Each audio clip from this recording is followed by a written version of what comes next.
Halo teman pintar, bertemu kembali dengan aku di channel YouTube Kita Pintar pada bidang studi geografi. Pada video ini, kita akan belajar bersama materi pendekatan geografi. Oke teman pintar semuanya, pendekatan geografi dibagi menjadi 3. Yang pertama ada pendekatan keruangan atau spasial, kedua pendekatan ekologi atau kelingkungan, dan yang ketiga adalah pendekatan kewilayahan atau kompleks wilayah. Oke teman pintar semuanya, sebelum aku menjelaskan satu persatu tentang pendekatan geografi, kali ini akan aku jelaskan terlebih dahulu kira-kira apa sih itu pendekatan geografi. Nah, langsung saja. Pendekatan geografi merupakan cara pandang atau cara kita melihat gejala geosfer. Melalui pendekatan geografi ini, kita dapat memahami karakteristik suatu wilayah. Nah, pendekatan geografi ini sudah kita bahas kemarin ya, sempat kita singgung di objek geografi, objek studi geografi di bagian yang objek formal. Di mana objek formal merupakan sudut pandang atau cara kita memandang gejala geosfer. Nah, di objek formal ini kita memandang gejala geosfernya menggunakan 3 pendekatan geografi. Seperti itu. Jadi materi ini adalah kelanjutan dari materi yang objek studi geografi, khususnya yang objek formal. Oke, pendekatan yang pertama ada pendekatan keruangan atau pendekatan spasial. Pendekatan keruangan diartikan sebagai pendekatan yang menekankan pada aspek ruang atau suatu wilayah dengan mempelajari kesamaan atau perbedaan suatu fenomena geosfer. Mudahnya, pendekatan keruangan ini mempelajari tentang karakteristik suatu tempat atau gejala geosfer, baik alam maupun sosial, yang membedakan dengan tempat yang lainnya. Itu adalah kata kunci dari pendekatan keruangan. Contoh dari pendekatan keruangan, yang pertama, wilayah pantai utara Jawa sering dilanda bencana banjirop. Kenapa? Kita lihat dari aspek ruangnya, yaitu karakteristik wilayah pantai utara Jawa yang berbentuk dataran rendah sehingga sering terjadi banjirop. Yang kedua, Jakarta termasuk wilayah rawan banjir karena secara geologis memiliki karakteristik cekungan yang besar dibandingkan dengan wilayah-wilayah di bagian selatannya, ada Bogor dan lain sebagainya. Indonesia menjadi negara yang rawan terjadi letusan gunung api karena terletak di Ring of Fire, cincin api Pasifik. Nah, itu menunjukkan karakteristik. Pola pemukiman penduduk di daerah pegunungan cenderung terpusat karena berkumpul mendekati satu sumber daya alam. Nah, contoh lainnya, ada pola pemukiman penduduk di daerah pantai cenderung linear atau memanjang, yaitu mengikuti garis pantai. Persebaran tanaman teh banyak ditemukan di wilayah dataran tinggi Dieng. Kenapa di dataran tinggi Dieng? Ya karena wilayahnya dingin dan juga subur. Nah, selanjutnya lagi, pohon kelapa banyak ditemukan di wilayah pantai. Nah, ini menunjukkan bahwasanya ada karakteristik suatu wilayah, menunjukkan karakteristik wilayah tertentu. Selanjutnya, ada pendekatan kelingkungan atau ekologi.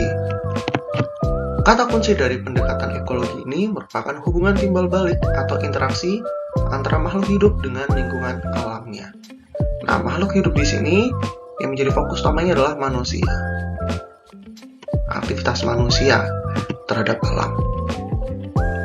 Contohnya, banjir yang terjadi di kota Semarang pada musim penghujan diakibatkan karena tersumbatnya drainase air dan sedikitnya ruang terbuka hijau. Banjir di kota Semarang, kalau kita lihat dari kelingkungan, berarti harus ada sebab akibat dari manusia atau makhluk hidupnya, yaitu tersumbatnya drainase dan juga sedikitnya ruang terbuka hijau. Kalau kita lihat dari pendekatan keruangannya, ya karena karakteristik wilayahnya di kota Semarang, yaitu wilayah pesisir atau dataran rendah. Contoh yang kedua, tanah longsor dan banjir bandang di Kalimantan beberapa waktu lalu terjadi karena curah hujan ekstrim yang diperparah dengan hutan yang semakin gundul. Oke. Adanya banjir di Kalimantan karena curah hujannya ekstrim dan ada yang hutan yang gundul. Nah, hutan gundul ini merupakan akibat dari aktivitas manusia. Itu contoh dari gambarnya ya. Oke teman pintar, pendekatan yang ketiga ialah pendekatan kewilayahan atau kompleks wilayah.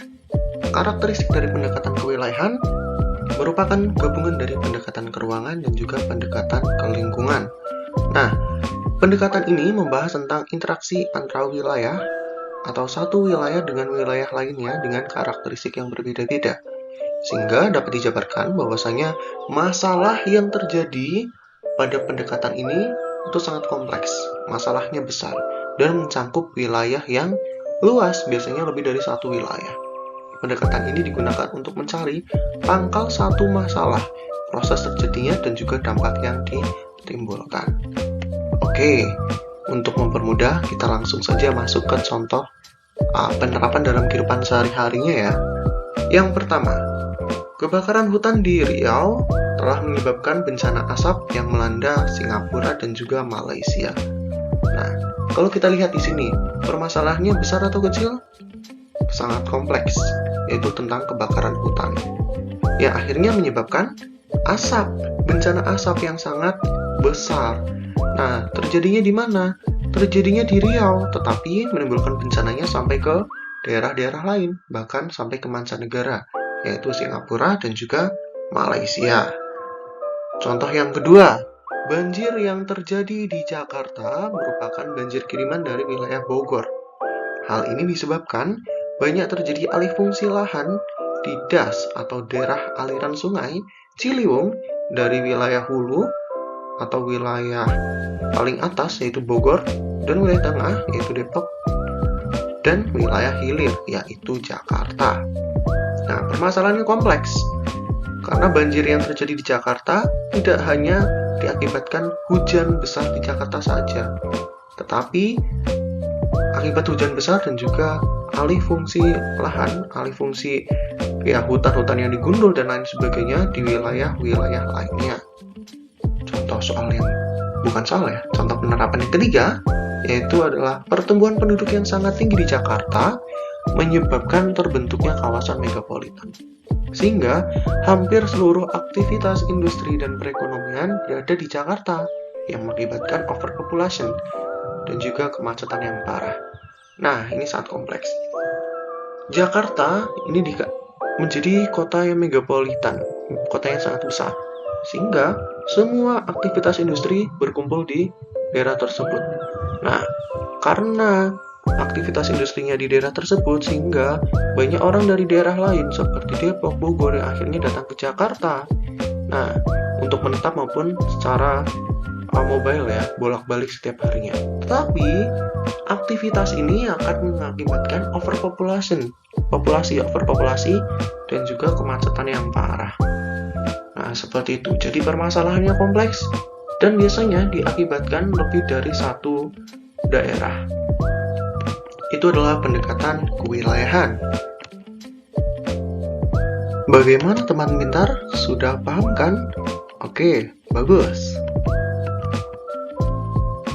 Oke, langsung saja kita masuk ke latihan soal pada materi pendekatan geografi. Soal yang pertama, masyarakat desa Guyub Rukun sering kehilangan ternaknya karena dimakan harimau yang memasuki pemukiman penduduk. Hal ini terjadi karena habitat harimau di hutan yang dirusak oleh manusia. Kasus tersebut termasuk ke dalam pendekatan titik-titik. Oke, kira-kira apa nih jawabannya teman pintar? Oke, kita bahas terlebih dahulu ya soalnya. Kata kunci dari soal adalah adanya habitat hutan yang dirusak oleh manusia, sehingga harimau tersebut masuk ke pemukiman warga. Nah, di sini menunjukkan adanya hubungan sebab akibat yang dilakukan oleh makhluk hidup, khususnya manusia terhadap lingkungannya. Kira-kira jawabannya apa nih? Ya, betul sekali jawabannya ialah option B atau pendekatan ke lingkungan. Kata kunci dari pendekatan ke lingkungan ialah adanya hubungan timbal balik antara makhluk hidup dengan lingkungannya. Option A, kata kuncinya ialah membahas suatu permasalahan atau gejala geosfer yang kompleks dan juga wilayahnya luas. Yang C, membahas tentang suatu karakteristik suatu wilayah atau gejala gestur di suatu wilayah yang membedakan dengan wilayah lainnya. Untuk option D dan juga E itu merupakan prinsip geografi, jadi tidak termasuk dalam pendekatan geografi.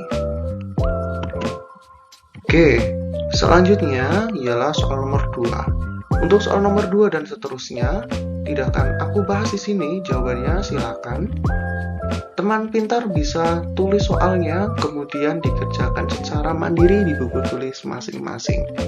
Berikut ialah soalnya. Selanjutnya, soal nomor 3. Kemudian, ini adalah soal nomor 4. Berbentuk uraian, sehingga bisa teman pintar analisis menggunakan pemahaman teman pintar masing-masing. Nah, kemudian yang terakhir adalah tugas rumah. Silakan teman pintar membuat contoh kajian geografi dengan menggunakan pendekatan keruangan, pendekatan ekologi atau lingkungan, dan juga pendekatan kompleks wilayah di lingkungan sekitar tempat tinggal teman pintar masing-masing. Nah, untuk masing-masing pendekatan ini berikan minimal 2 contoh dalam kehidupan sehari-hari. Silakan bisa teman pintar tulis di buku tulis masing-masing sebagai latihan soal ya. Oke teman pintar, untuk pembahasan materi pendekatan geografi cukup sampai di sini dulu ya. Pada video selanjutnya, aku akan menjelaskan materi prinsip-prinsip geografi. Jadi, untuk terus mendapatkan update-update video terbaru dari aku, jangan lupa ikuti channel YouTube Kita Pintar ya, dengan cara subscribe, like, dan juga komen tentunya, supaya aku lebih semangat berbagi ilmu ke teman pintar semuanya. Oke, sampai jumpa di video selanjutnya. Terima kasih.